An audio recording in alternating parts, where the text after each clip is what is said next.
Esta es la primera conferencia del Seminario del Agua de la Universidad Autónoma de Ciudad Juárez a través del Instituto de Ingeniería y Tecnología.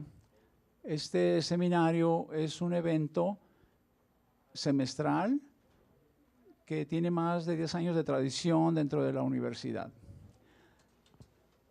En esta ocasión tenemos una conferencia que va a impartir el doctor Stephen Mumey, a quien le damos una calurosa bienvenida, por favor.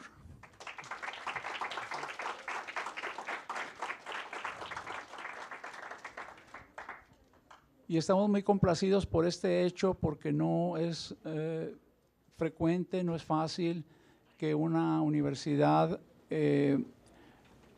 reciba a investigadores de tan alto nivel como el doctor Mumey, sobre todo una conferencia con mucho interés para nosotros como un estado fronterizo con los Estados Unidos y que tiene que abordar cuestiones de diplomacia en cuanto al manejo de nuestros recursos naturales, tema en el que el doctor Stephen Mumey, pues el experto que ha dedicado muchos años de estudio, mucho trabajo a través de una serie de publicaciones de las cuales nos hablará el doctor Oscar Ibáñez. Adelante, doctor. Muchas gracias, doctor Salas.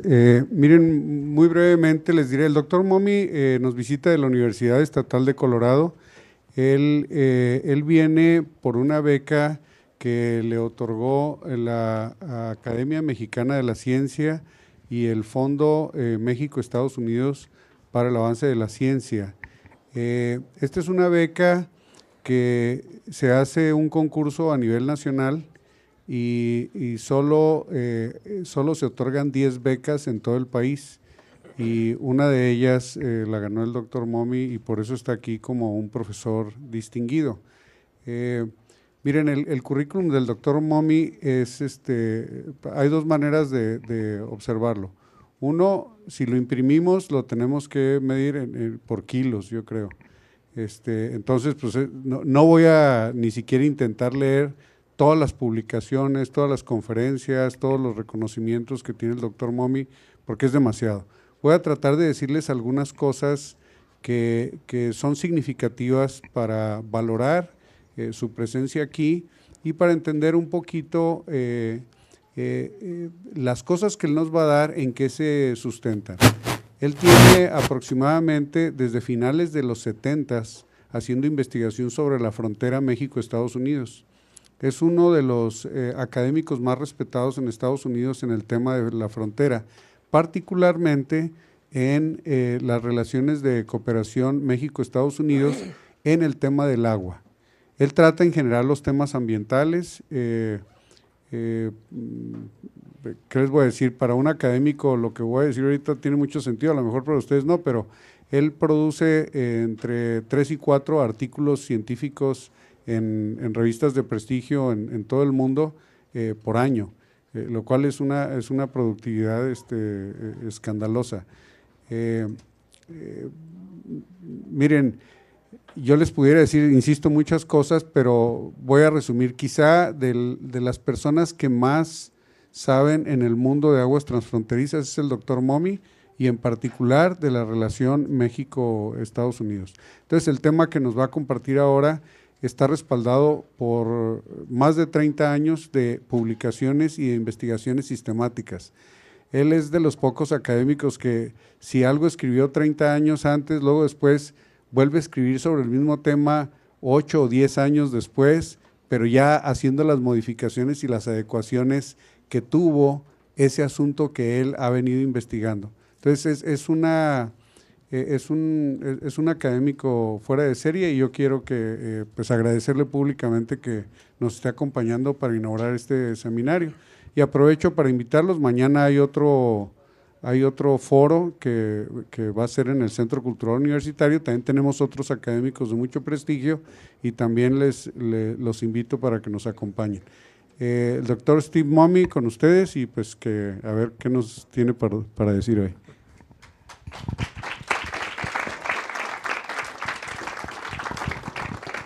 Bueno, muchas gracias. ¿Puede oírme? Tengo esa maquinita aquí también. Ojalá que entre los dos puede oírme. Es un placer estar aquí en la Universidad Autónoma de Ciudad Juárez y hablar un poquito sobre un tema muy que me toca mi corazón y es el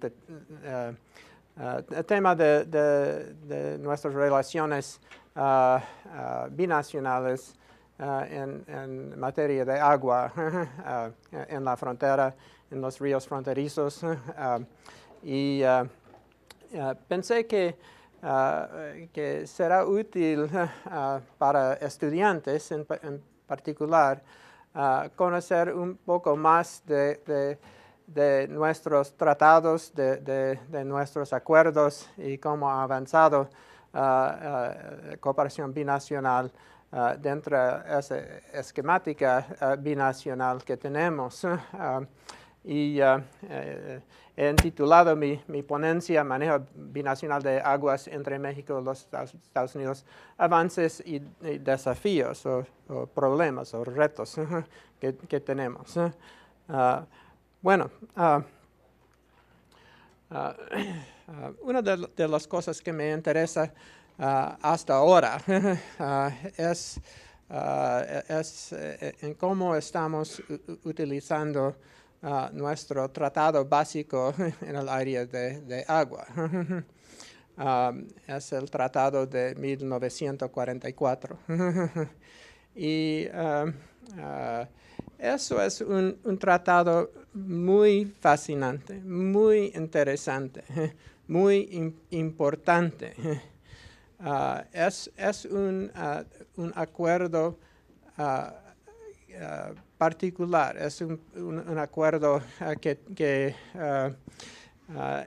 es en unos aspectos extraordinarios en términos históricos y en términos de lo que hace entre los dos países. Es un tratado complejo. Es en realidad 3 tratados en uno. Tiene una aplicación al río Bravo, aquí, al río Colorado y al río Tijuana.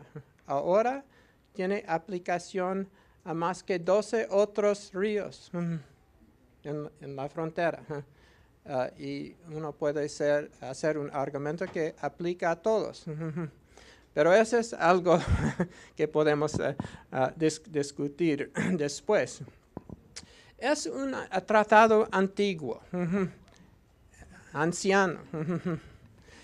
Y en unos aspectos pudiera criticar eso, pero en realidad eso es una suerte para los Estados Unidos y México. Un antiguo, ¿qué es un tratado antiguo? Un tratado antiguo es un tratado que no tiene, en términos diplomáticos, muchos términos de referencia. No tiene muchos términos de referencia. En este tratado tan complejo, tan interesante, tenemos no más que 12 términos de referencia. ¿Qué significa eso? Lo que significa es que es un tratado político. Es un tratado, pudiera ser demasiado político, pero es un tratado político en que los problemas tenemos que resolverlos conjuntos por negociación. No resuelve en manera exacta todo tipo de problema que tenemos. Pero ese se da una, ¿cómo se dice? Una resiliencia a este tratado. Y eso es lo que es más fascinante a mí. Tiene un estatus, y eso es cosa que quiero dar énfasis, tiene un estatus casi constitucional. Casi constitucional. Eso es algo raro entre tratados internacionales. En el área de agua es posible que en todo el mundo tenemos menos que 5 de esos tipos de tratados. Y ese es uno. Bueno, voy a avanzar un poco aquí. ¿Qué es los elementos de un tratado constitucional? Bueno, son vinculados a constituciones nacionales bien establecidos. Primero. Segundo, vinculado a derechos de propiedad civil o propiedad particular de un gran porcentaje de la población. Entonces se afecta personas individuales y comunidades. Nosotros somos stakeholders. Tenemos un aspecto poquito de ese tratado en nuestra comunidad, en nuestra economía. Es importante, porque en muchos tratados no pertenece en manera tan particular a individuos. Pertenece a gobiernos, afecta a los gobiernos nacionales, a otros gobiernos, a otros compromisos que tenemos entre naciones, pero no toca tan al fondo a lo que estamos haciendo en manera particular en nuestras vidas. Ese es uno de los tratados que hacen eso. Hay altos costos políticos de cambiar el texto.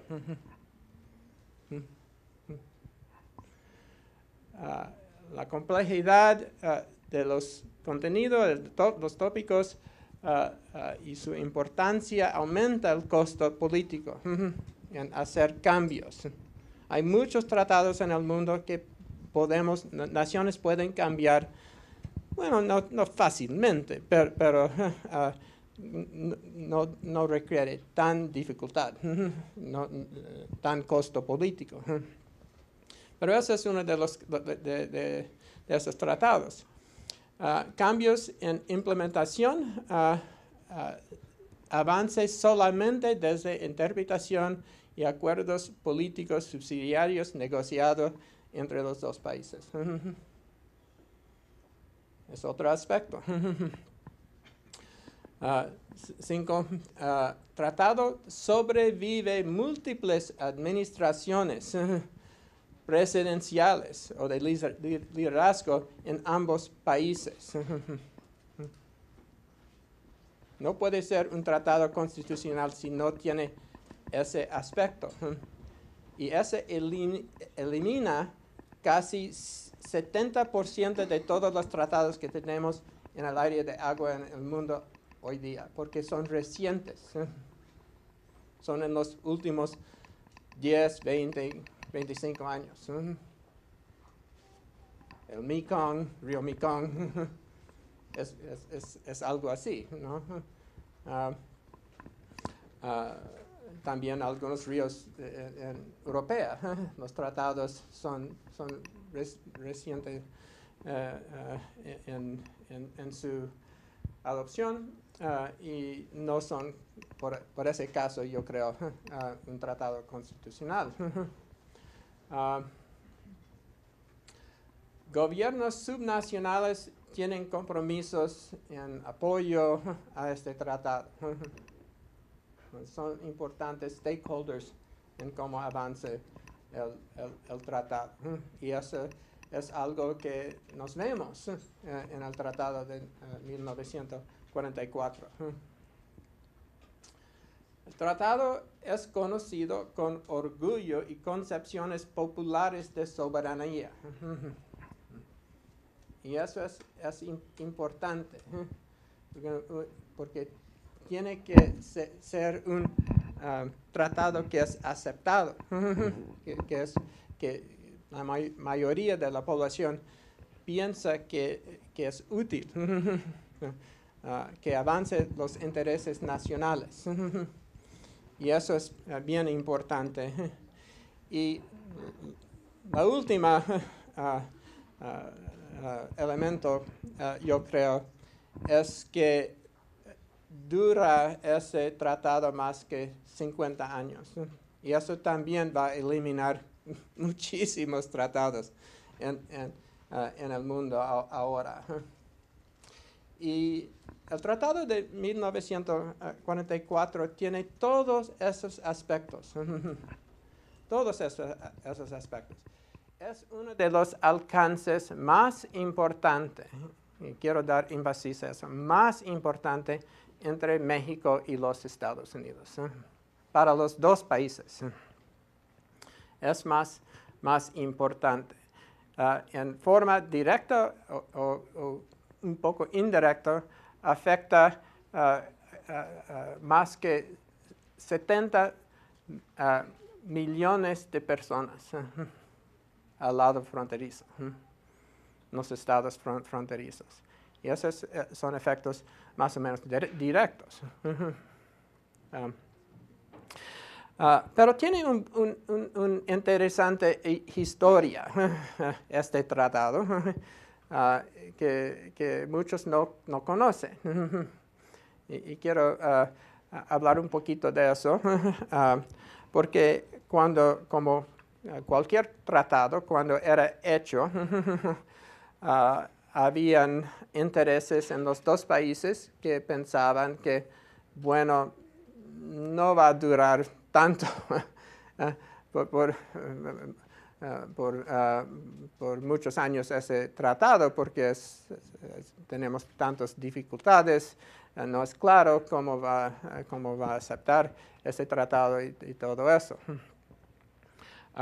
Pero hay algunos momentos que yo pienso que son momentos de consolidación de los compromisos que tenemos en México y los Estados Unidos al tratado. Lo primero era la construcción en final de las presas en el río Bravo en particular. El primero, el presa Falcón, construido en efecto en 1953. Y más que una década después, el otro, la presa Amistad, que tenemos, que estaba construido en efecto en 1968. Eso era importante porque hasta ese momento no pudiera entrar en los compromisos dentro del tratado de regular las entregas en el río. Entonces era un punto histórico en que entré en vigor uno de los aspectos más importantes del tratado, que era la división de aguas entre los dos países, operación de las presas, de las entregas de agua a los dos países, y era necesario hacer eso para conocer si el tratado iba a sobrevivir. Era bien importante. Después, y un acuerdo único de trascendencia para el tratado. Se ocurrió en otro río, en el río Colorado. El río Colorado había una disputa muy que duraba muchos años, 12 años, entre México y los Estados Unidos, sobre los compromisos en el área de calidad de la agua que iba a recibir México desde el río Colorado. Y eso era algo que no era asegurado en el tratado, en el lenguaje del tratado. Como te digo, no hay tantos términos de referencia, ¿no? Esta disputa duraba dentro de 3 administraciones a cada lado de los estados de la frontera en los Estados Unidos y México. Ocupaba los equipos diplomáticos por 12 años en buscar una solución. Y era muy difícil. En mi propia opinión, y puedo decirlo, es un grupo de estudiantes mexicanos, eso es uno de los triunfos más importantes mexicanos que han hecho en el siglo pasado. Era un triunfo diplomático para México. Yo conozco eso porque he leído casi todos esos documentos. y conoce cómo era explicado, cómo era entendido por los dos lados. Era un arreglo que garantizaba México una calidad igual a que recibieron los agricultores en el Valle de Imperial, en el río Colorado. Eso no era garantizado originalmente dentro del tratado, tenía que ser negociado. Pero cuando hicieron ese acuerdo, lo bueno es que era una interpretación fija del tratado de 44 y avancé en manera muy importante para los dos lados el entendimiento, interpretación del tratado. No cambió el texto en ninguna parte.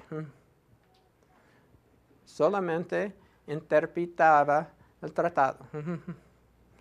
Y por eso puedo decir que era un triunfo de visión mexicana del tratado. Y era bien opuesto por muchos en los Estados Unidos. Sí, eso es interesante. Bueno, por caso del Acta 242 en 1973, pudiéramos obtener otro acuerdo menos que una década después, el Acta 261, que avance esa idea de un compromiso entre dos países en el área de calidad de agua. El Acta 242 había consolidado la idea de que la calidad de agua debe ser de la misma calidad en las bajadas del río para los dos países. Pero amplió ese entendimiento en 1979. Y entonces se reforzó esos entendimientos en el río. Después, en 83, hay otro acuerdo que en términos interesantes no se toca directamente al tratado, pero es importante para el tratado, porque ese es el acuerdo de cooperación binacional en el área de ecología y medio ambiente. Y lo que hizo es que en ese acuerdo se impone un reconocimiento de las obligaciones en el área de agua dentro de ese otro acuerdo. Y después íbamos a hacer eso casi cada vez que hiciéramos otros acuerdos en otras áreas. Y eso es un método de reforzar los compromisos que tenemos. Es un avance a un tratado constitucional.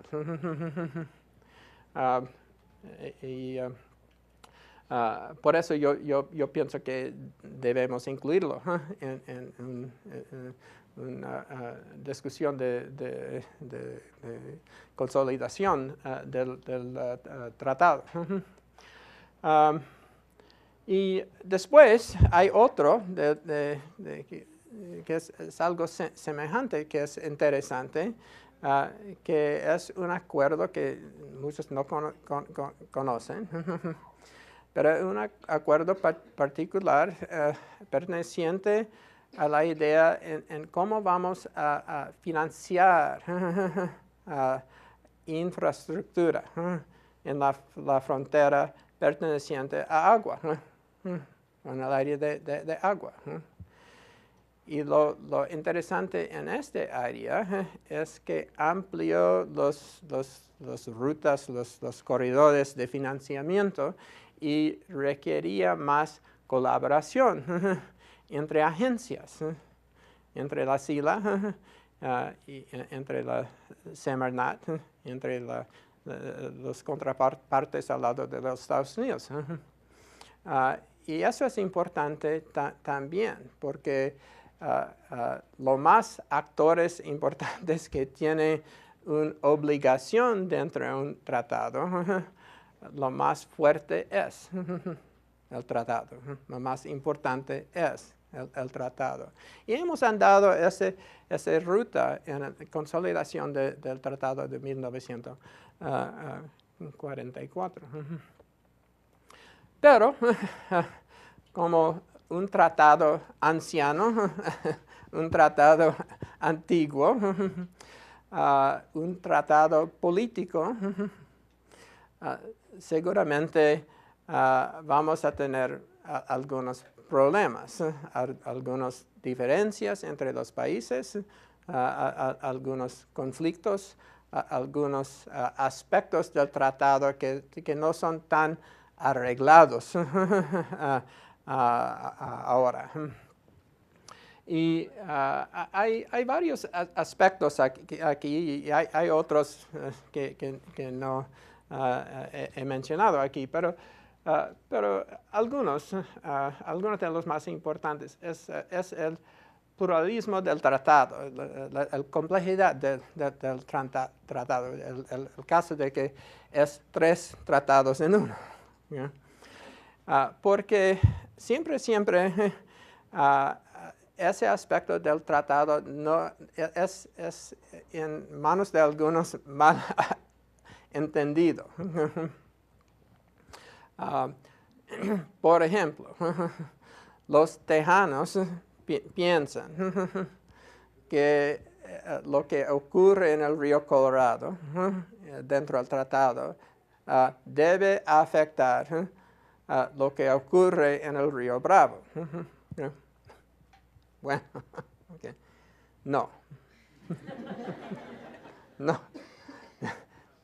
No es así. No es así.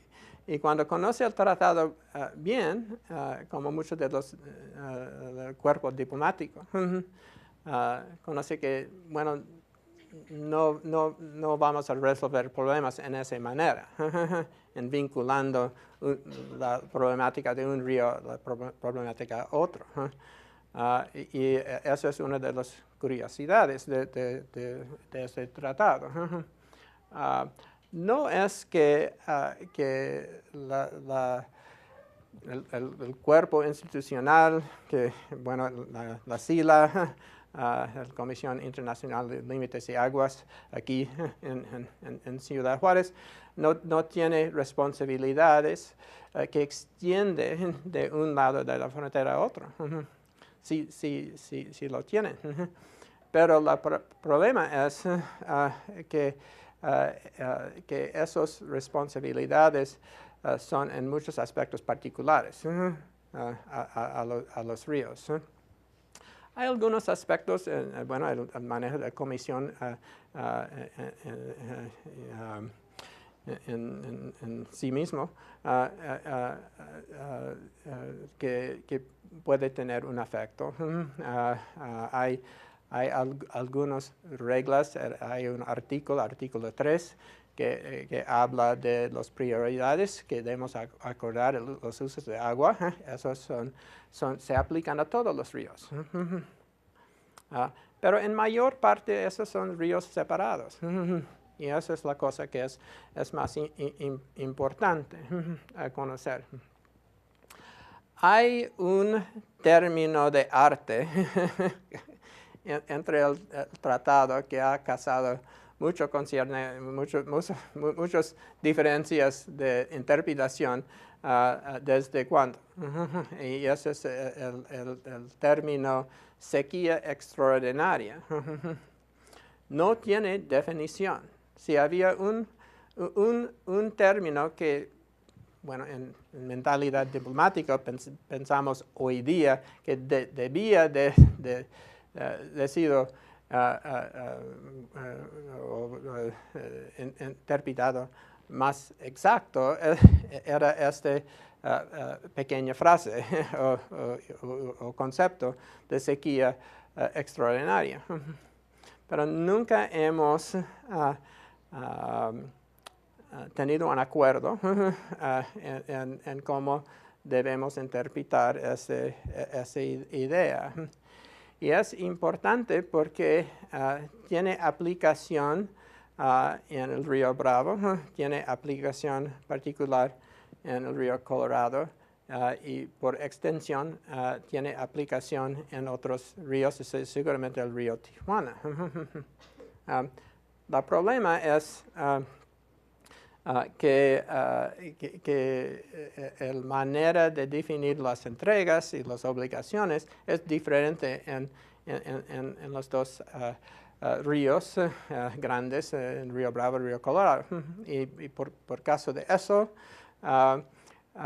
es difícil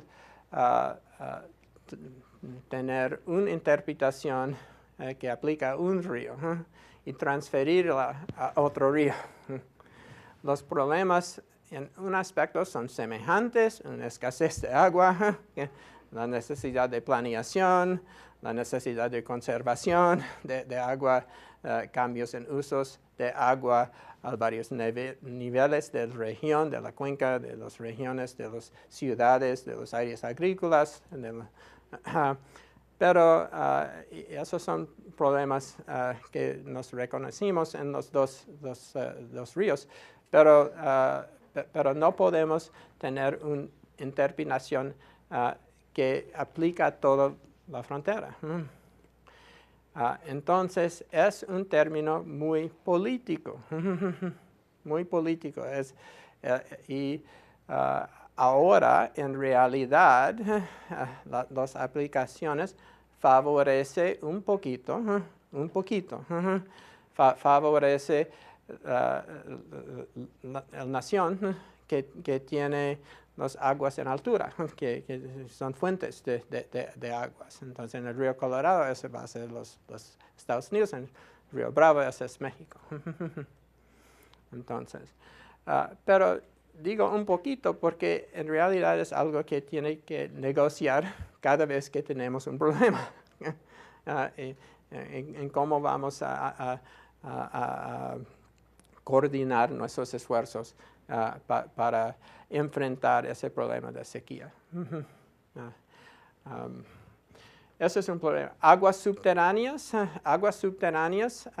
no eran mencionadas en el Tratado de 1944, pero en Acta 242, que era la solución a la crisis de salinidad en el río Colorado, por primera vez extendí el tratado a la área de aguas subterráneas, con la idea que eventualmente debemos tener un subtratado, un subacuerdo, un acta que iba a compartir a las dos naciones los recursos de agua subterránea por toda la frontera. Nunca va a ocurrir en esa manera. Y la problemática es menos al lado de México, es casi totalmente al lado de los Estados Unidos, donde el manejo de agua es diferente de aquí. Aquí tiene un manejo de agua que es por la mayor parte nacional. En los Estados Unidos es el reverso. El manejo de agua es mayor parte estatal y los estados no están en acuerdo. Nunca están en acuerdo. Entonces, ese es un problema para un tratado que extiende a todos los cuencas subterráneas por la frontera. Hay más que 20 de esos. Y yo leí un artículo hace seis semanas atrás que dice que hay posiblemente 36 cuencas en la frontera. Se va a salir en la revista de hidrología en unos meses. Entonces, tenemos una problemática en aguas subterráneas y tenemos un tratado que aplica ahora por interpretación, pero en cómo vamos a obtener acuerdos generales o particulares, eso no sabemos ahora. Es para el futuro, ojalá no tan distante. Tenemos muchos ríos más pequeños que no son divididos. Y eso no es conocido. Sabes que el fuente o el origen del río Yaqui es en los Estados Unidos. En los Estados Unidos. Casi nadie en los Estados Unidos sabe eso. Es algo interesante, pero tenemos muchos otros ríos, Río Nuevo, Río Sonoita, los ríos Mimbres, varios ríos. Algunos son más importantes por su agua subterránea que su agua de superficie, pero ahí están y no son mencionados en el tratado. Pero ahora los diplomáticos y los en la SILA piensan que sí es incluido. El tratado aplica a estas situaciones. Podemos extender el tratado a estas situaciones. Pero todavía no tenemos voluntad política de resolver esos problemas más pequeños. Otro problema que tenemos es que dentro del tratado, como te digo, es un tratado anciano. No había ninguna idea en el momento del tratado, cuando era hecho, que había un valor ecológico para el agua. Entonces, no aparece una palabra de medio ambiente, de referencia a problemas ecológicos. No aparece nada así en el tratado. Pero lo que puedo decirles es que eso ha aumentado como un problema en el uso y manejo de los ríos. Y es difícil obtener acuerdos entre el tratado que aplica a usos ecológicos en el río. Estamos haciendo avances muy pequeñitos en esta área.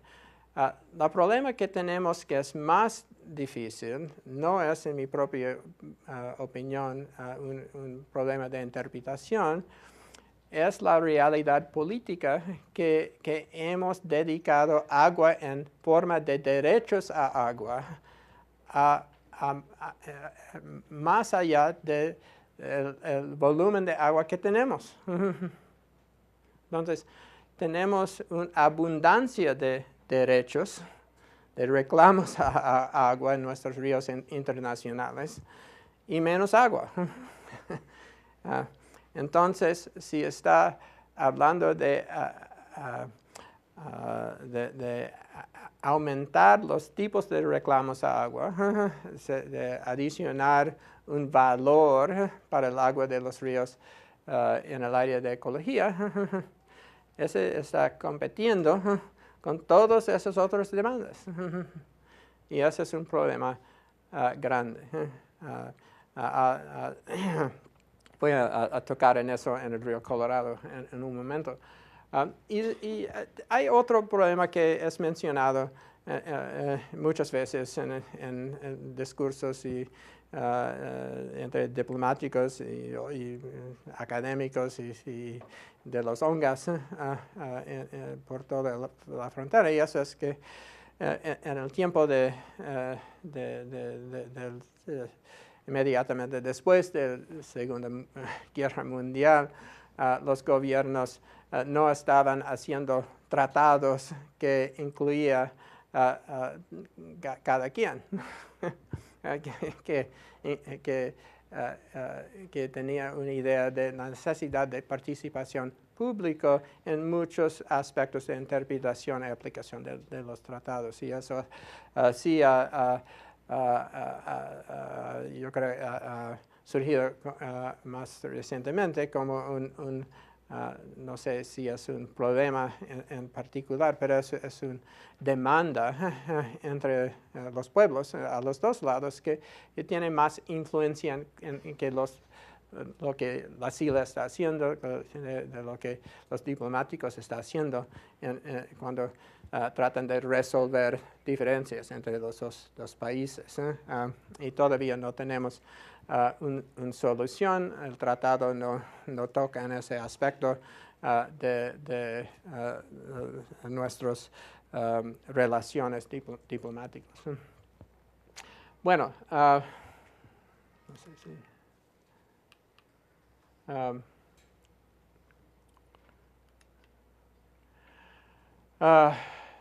bueno, Río Bravo. Voy a tocar comentar un poquito en los problemas que tenemos en los ríos. Ahora, de repente, varios de ustedes conocen que había una disputa muy difícil que ahora sigue en el Río Bravo entre México y los Estados Unidos. México tiene una obligación a entregar a los Estados Unidos un volumen fijo de agua en el Río Bravo, pero lo interesante es que es como un promedio de entregas anuales calculado en ciclos de 5 años. Entonces, y eso es bueno porque da una flexibilidad a México, a los Estados Unidos también en el uso y entregas de agua. Pero como teníamos una sequía de mucho tiempo en la cuenca del Río Bravo, afecta a Ciudad Juárez también, y afecta a las alturas en Nuevo México y Colorado también. Ha sido más difícil dar esas entregas en manera sistemática en el Río Bravo, entre México y los Estados Unidos. Y en México en 2002 declaró una sequía extraordinaria. Era una de las primeras veces que eso había hecho dentro del tratado. Bueno, es una historia muy compleja, hay tantos aspectos, no podemos tocar aquí, pero en 202 también había un acuerdo, dos acuerdos en realidad, Acta 307 y Acta 308, en que había un compromiso, México iba a dar a los Estados Unidos un poco más agua para realizar su obligación, pero dentro de eso los países iban a cooperar para hacer más conservación en los ríos, que pudiera dedicar, particularmente en México, pudiera dedicar parte de esa agua conservada a su obligación a los Estados Unidos. Esa era la idea. Y también había un avance en la idea de que, bueno, estas sequías en los ríos nos informe que necesitamos en los dos países más asesoría a los encargados con implementación del tratado, la SILA, la IBWC en los Estados Unidos, que ellos necesitan más información para servir los gobiernos más mejor, ¿no? Esa era la idea. Era una buena idea. Estoy totalmente en apoyo de esa idea, pero el problema siempre es que esas ideas son políticas. Lleva mucho político. Y eso es algo entonces que es más aspirante que actual en la cuenca del río Bravo hasta ahora.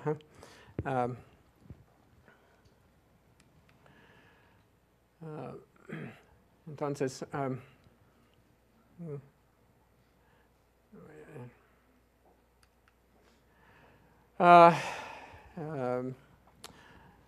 discutimos un poquito el río Colorado.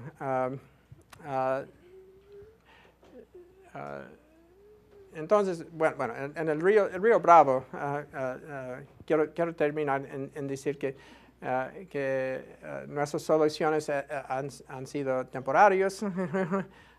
Todavía no tenemos una solución buena a la sequía que se afecta a las dos naciones.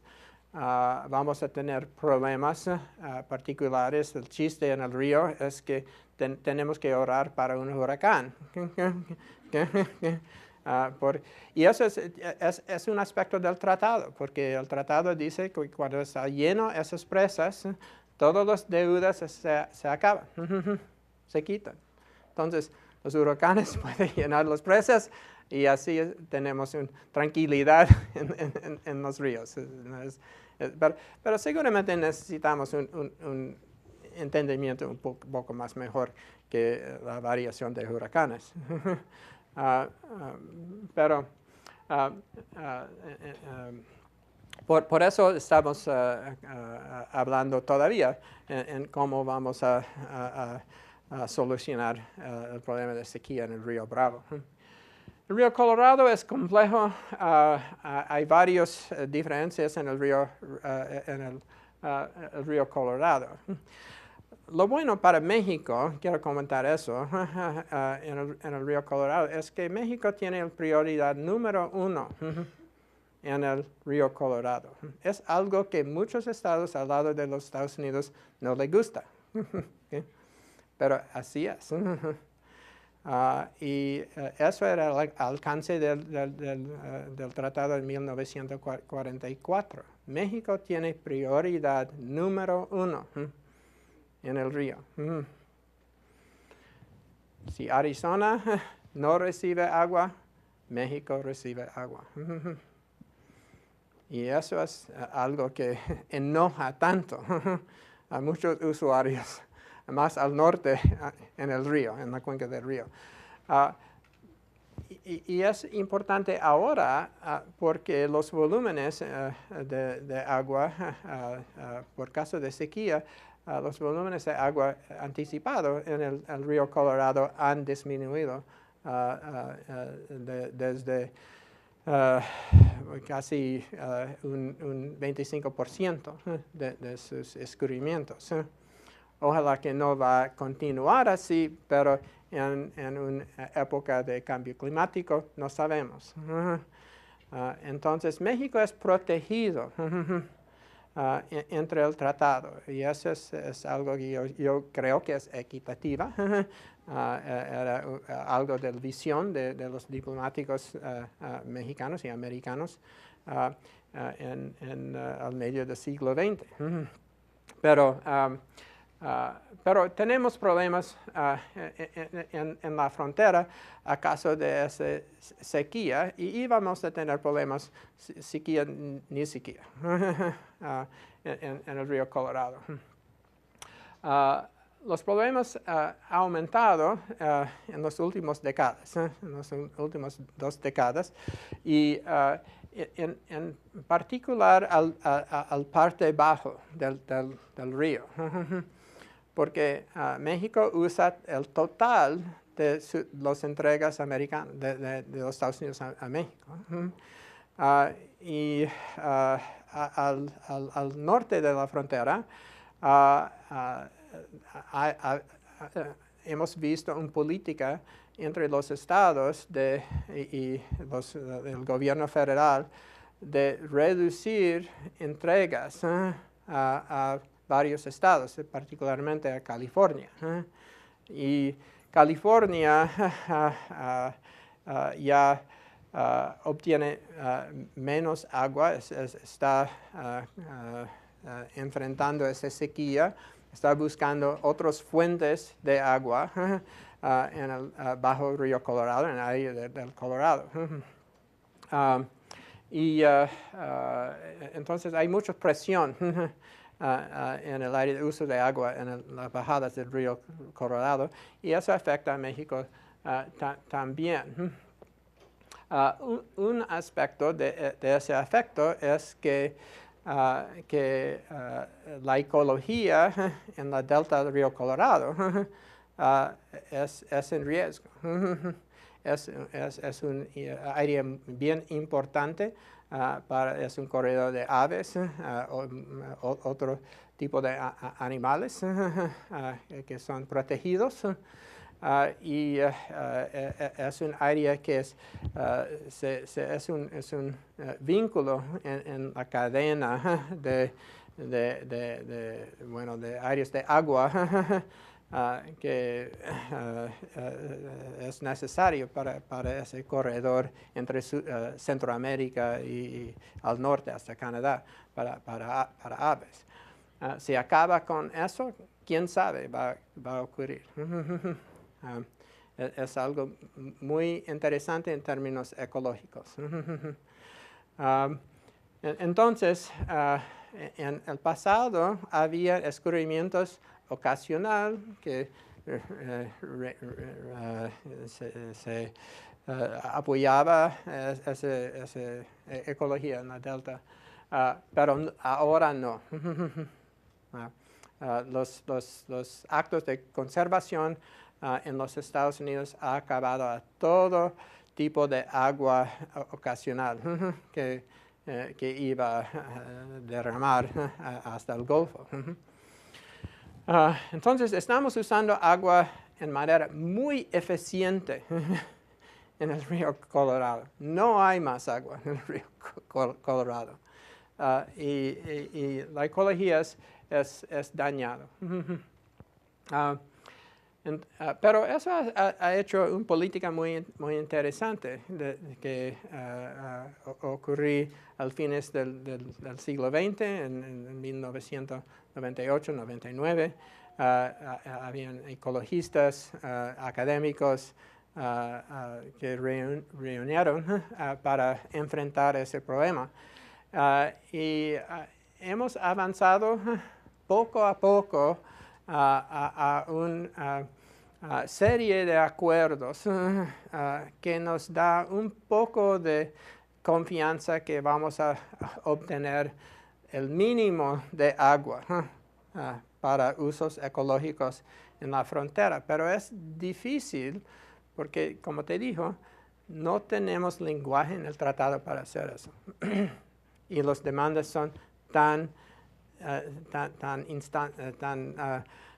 fuertes en el río.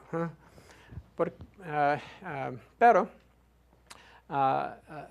lo bueno ocurrió en forma de un desastre en 2010, el desastre del terremoto de Mexicali, que afectaba a los Estados Unidos también, pero se rompió mucho de los cauces, los canales de agua en el área, y México no pudiera usar su cuota de agua, sus aguas nacionales en el río Colorado. Por caso, eso empezó una práctica que había avanzado, bueno, adicionó a una práctica que había avanzando en el río Colorado, enfocado en la delta, amplió ese discurso diplomático y lo que en fin ocurría era un acuerdo, unos 3, 4 acuerdos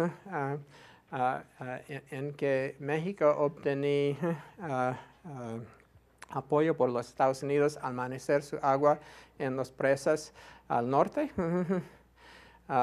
Y dentro de ese proceso había un arreglo muy complejo involucrando ONGAS, iniciativa privada, y gobiernos para entregar agua a la delta en forma única en 2014. Pero ojalá que podamos extender el acta más importante aquí para la delta es acta 319. Y ese acta nos da la oportunidad de buscar otras fuentes de agua para la delta y para las necesidades en México, bajo la línea y al norte, en las bajadas del río Colorado al norte. Entonces, hay un pensamiento muy rico que está ocurriendo en ese área, encontrar ojalá no esconder, para encontrar otras oportunidades para fortalecer los volúmenes de agua que tenemos, que pudiéramos solucionar varios tipos de problemas que tenemos, pero seguramente los problemas ecológicos. Entonces, y son avances institucionales también, y eso quiero mencionar. Nos vimos que en el río Bravo, aunque tenemos un acuerdo de 2002 que dice que necesitamos más asesoría para enfrentar sequía en el río Bravo, todavía no tenemos nada de eso. Ha sido muy político. Pero por caso del terremoto y por caso de los esfuerzos que habían avanzando entre ONGAS y los gobiernos, la SILA, etcétera, la Comisión Nacional de Agua aquí en México, el Buró de Reclamación en los Estados Unidos. Por caso de eso tenemos ahora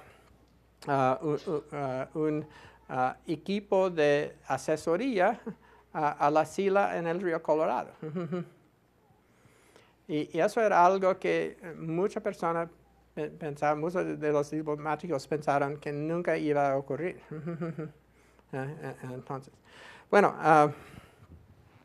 yo quería tocar un momentito al río Tijuana también, porque muchas veces se dice que es el río olvidado dentro del tratado. El río Tijuana es muy interesante porque es el río más urbanizado en la frontera. Es un río corto, pero tiene sus antecedentes en los Estados Unidos y también en México, en la mayor parte de México. Pero es sujeto a tantas presiones de urbanización. Recientemente canalizamos el río Alamar en Tijuana. Hay tantas cosas que necesitamos hacer ahí en el río Tijuana. Pero el año pasado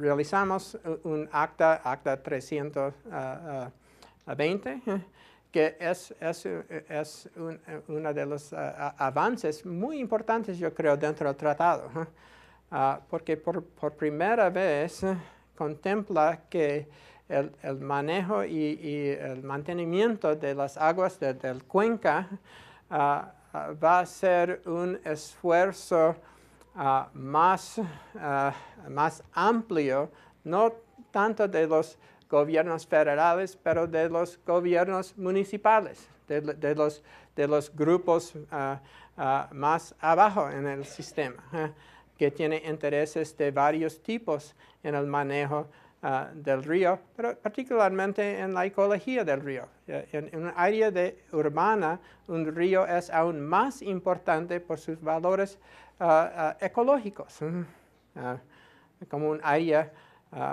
importante para el pueblo, para un área que mantiene árboles, que mantiene los valores ecológicos para este área. Y ese es un tipo de nuevo pensamiento en cómo estamos utilizando nuestro tratado de 44. Bueno, creo que he hablado tanto y voy a terminar aquí si es posible. Y si ustedes tienen algunas preguntas, estoy dispuesto de responder. Sí. Bueno, muchas gracias, doctor Mommy. No sé si alguien tuviera alguna pregunta para el doctor. Hablen ahora o callen para siempre. Sí, hablé mucho. Demasiado. El maestro.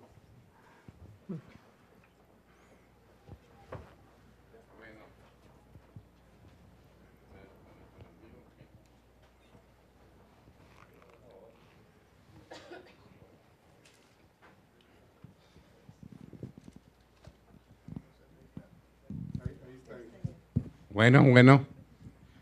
Yo digo, después de oír la plática aquí el doctor,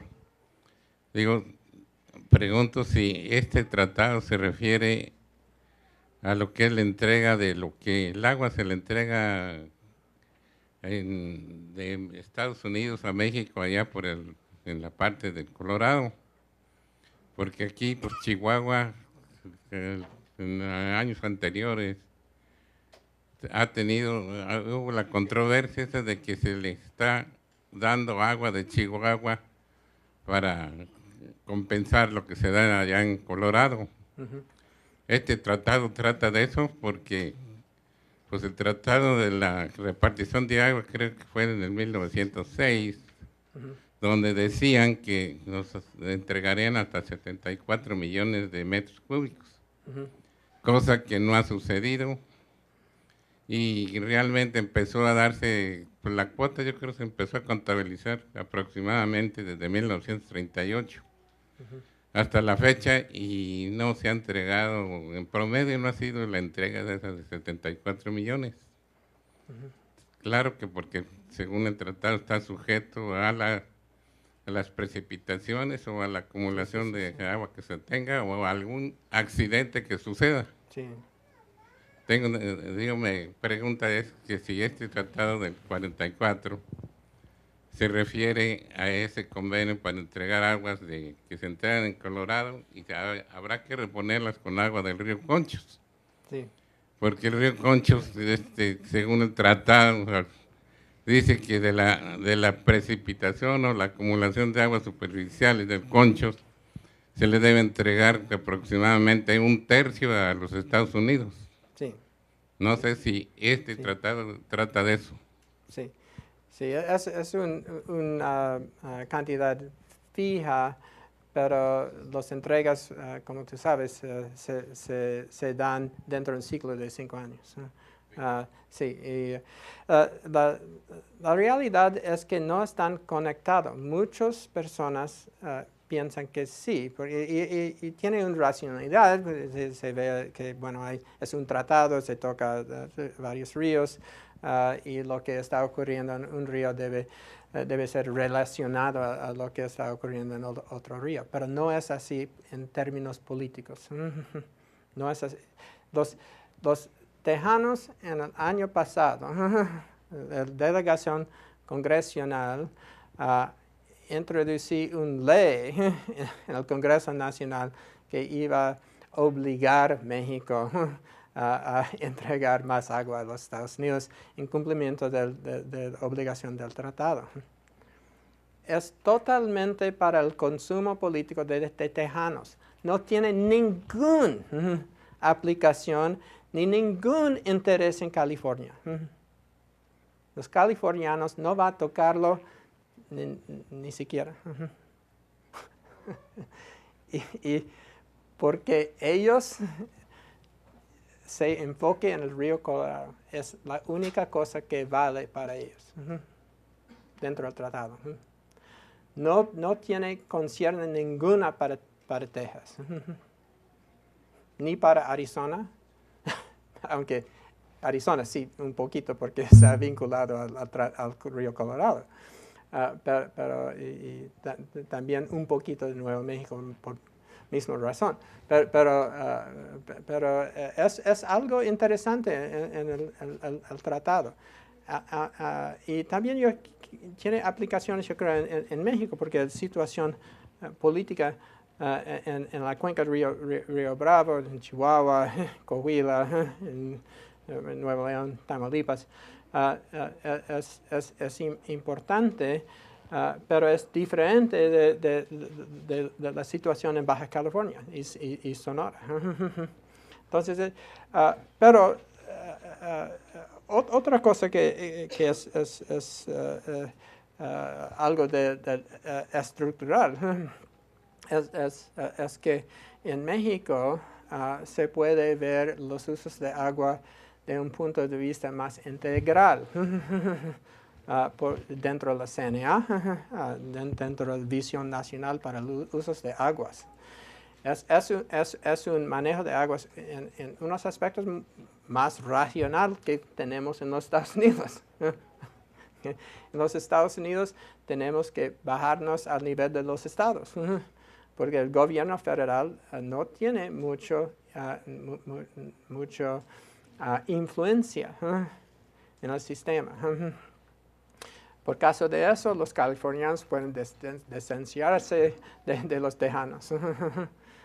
Y eso es la política que nos vemos. Y tú tienes razón que hemos visto en el río Colorado varias transferencias por los años. Eso es, yo creo, una de las cosas buenas en el manejo del río, porque México, como es en la bajada, bueno, el Valle de Imperial también, hay problemas que los áreas de la frontera tienen que requiere una flexibilidad en las entregas de agua, en cómo están utilizando agua. Pero es algo pragmático, es algo temporario. Y la SILA ha usado acueductos americanos para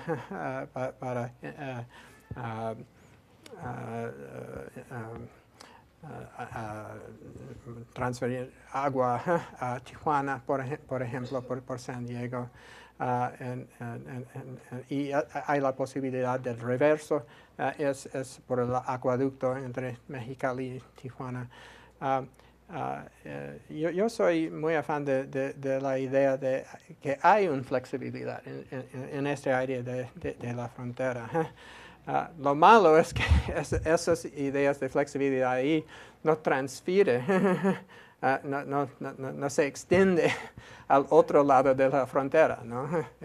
Y tenemos ese conflicto en el Río Bravo que es más difícil solucionar porque todavía hay una idea de que debe funcionar el tratado en esa manera mecánica. El problema que tenemos es que el tratado tenía una visión, como te digo, es un tratado antiguo. Tenía una visión hidráulica de que una sequía no iba a extender más que 10 años.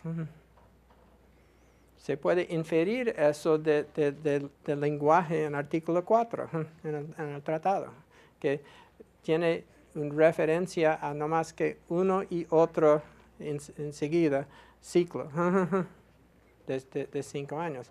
Y había la idea que seguramente no sequía iba a durar más que 10 años. Pero ya la naturaleza nos enseña otra cosa. ¿Sí? Y eso es, yo creo, uno de los retos grandes que tenemos en ese río, en esa cuenca, en el río Bravo. Hola. Me gustaría saber, es una duda, si el acuerdo incluye el ciclo del agua en su totalidad y la diferencia entre el ciclo del agua en una zona que no está urbanizada y una zona que sí está urbanizada. Por ejemplo, mencionó que en 2015 el Act 320 ya incluye a los municipios. Y eso sería importante porque el ciclo del agua en zonas urbanizadas es distinto porque si no por ejemplo, aquí no hay una red de aguas pluviales para recolectar las aguas pluviales. Tampoco hay una red de aguas grises, jabonosas, que nos permita usar, se ha avanzado un poquillo en ello, pero no mucho, que nos permita irrigar de manera natural nuestras áreas verdes. Como consecuencia de eso, aunque la OMS indica que para mejorar la calidad del aire se requieren 12 metros cuadrados de masa verde por habitante, en Juárez nada más hay 1.2, con lo cual tendremos menos lluvias por el ciclo natural del agua. Y entonces menos plantas, menos mariposas, menos aves. O sea, nosotros tenemos que aumentar el área verde y aumentarla garantizando que no vamos a aumentar el consumo del agua. Por tanto, tenemos que tener red de agua pluvial y red de aguas grises. Si en ese acto del 2015 hay alguna obligación para los municipios en ese sentido, en el sentido de que es necesario tener redes de aguas pluviales y redes de aguas grises para resolver el problema del agua, porque tenemos una frontera de 15 años aquí en Juárez y el ciclo del agua no es igual en donde está la presa que donde está la ciudad. Si hay algo así. Bueno, el problema entre el tratado es que el tratado se refiere particularmente a las relaciones entre las naciones, aunque afecta diferentes regiones de la frontera. Lo que me interesa en ese Acta 320 es que toca exactamente a la posibilidad, no a la actualidad, a la posibilidad de enfocar en problemas como tú mencionas, porque muchos de los problemas en el área de agua son problemas de áreas urbanas en la frontera, como aquí en Ciudad Juárez. Lo que hizo este acuerdo, el ACA 320, era establecer un marco conceptual entre los dos países. Es un acuerdo binacional que se hace la posibilidad, se reconoce que hay problemas ecológicos, específicamente hay mención de esos, y reconoce la necesidad de que los municipios, los condados, los gobiernos locales y regionales, los ONGAs y Iniciativa de la Ciudadanía son importantes en soluciones, ¿no? de esos problemas. Una de las cosas muy interesantes a mí en el río Tijuana es que nunca eran compartidos las aguas del río Tijuana. Son pequeños, no son tantos, pero en el momento en que nosotros vivimos, cada fuente de agua es importante. Hay la posibilidad, no estamos ahí ahora, la posibilidad de usar por primera vez los escurrimientos de un río para usos ecológicos, para dedicarlos a ese tipo de uso. Entonces, yo creo que es algo que, aunque son tantas necesidades humanas, seguramente, hay un pequeño fuente de agua aquí en el río Tijuana que es muy variable. No es algo, es una de las razones por que no han hecho más presas en el área de México, en ese cuenca. Es tan variable. Bueno, presas son una solución a variación, pero en un aspecto, pero tiene que tener algo de agua al amanecer, ¿no? Y no había tanto históricamente en el río Tijuana, y mucho de esa agua está en presas al lado de los Estados Unidos. Y ese es otro problema político que tenemos. Pero como no es dividido esas aguas, es una oportunidad pensar en manera amplia en qué usos pudiéramos dedicar a esa fuente muy pequeña de agua. Es una oportunidad, yo creo, todavía para las naciones. Va a beneficiar, aunque el zona de escurrimiento que estamos hablando es más en México, va a asegurar, y el área, la mancha urbana ahí es más fuerte, es más densa al lado mexicano. Seguramente tener un corredor ecológico es importante para los dos países, es mi propia opinión, ¿no? Entonces, bueno, lo bueno de ese avance en 2015 era abrir la puerta a pensamiento un poco más amplio en cómo estamos manejando nuestras aguas binacionales. Y eso es la importancia. Entonces, ojalá que es un modelo para otras partes de la frontera. Y yo creo que va a ser. Y también nos vemos que establece un grupo de asesoría permanente dedicado a buscar soluciones en el manejo del río Tijuana. Bueno, le agradecemos al doctor Momi su presencia, su participación, y les agradecemos también su participación.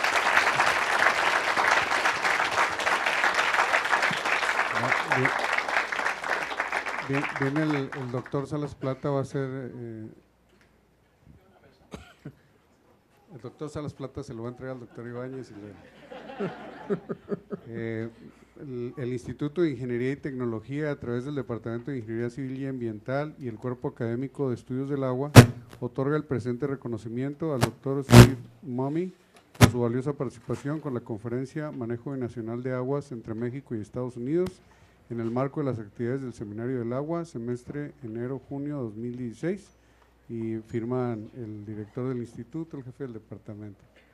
Bueno, muchas gracias. Muchísimas gracias.